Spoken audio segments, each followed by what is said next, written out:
একটি private car কেনা এখন আর শৌখিনতা নয়, রূপান্তর হয়েছে প্রয়োজনীয়তায়।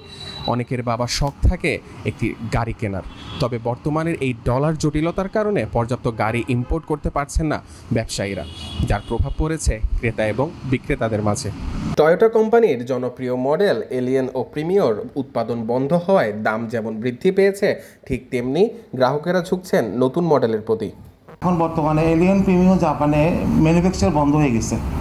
বন্ধ হয়ে যাওয়াতে খুব কাস্টমার একটা ক্রেজ ছিল এলিয়ন প্রিমিয়র, মানে মানুষ গাড়ি বলতে বুঝতো এলিয়ন প্রিমিয়র।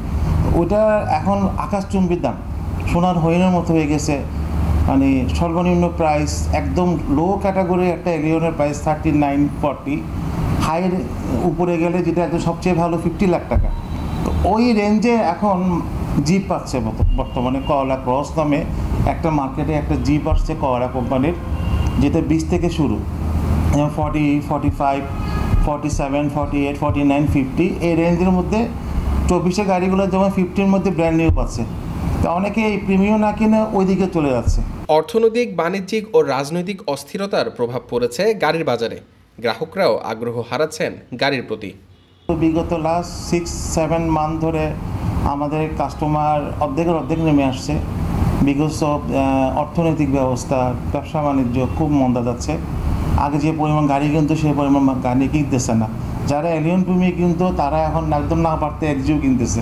হাইব্রিড গাড়ির মেইনটেনেন্স খরচ তুলনামূলক কম হওয়ায় গ্রাহকরাও আগ্রহ প্রকাশ করছেন এই হাইব্রিড গাড়ির প্রতি।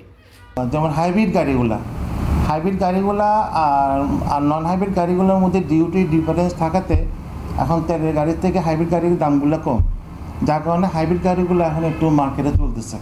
গাড়ি আমদানিতে রয়েছে ব্যাপক জটিলতা। ডলার সংকট গাড়ি আমদানির প্রধান বাধা, যার কারণে পর্যাপ্ত গাড়ি আমদানি করতে পারছেন না ব্যবসায়ীরা। এখন আমাদের আগে আমরা যে পরিমাণ গাড়ি আমরা বাইরে থেকে আনতাম, সেই পরিমাণ আমরা আনতে পারতেছি না বিকজ অফ ডলার ক্রাইসিস। দেশে আগে যে পরিমাণ আমাদের ব্যবসা বাণিজ্য, আমাদের যে পরিমাণ ডলার ছিল, এখন একটু ঘাটতি থাকাতে ধরেন আগে আমরা 200 গাড়ি আনলে এখন 100 গাড়ি আমরা আনতে পারতেছি না।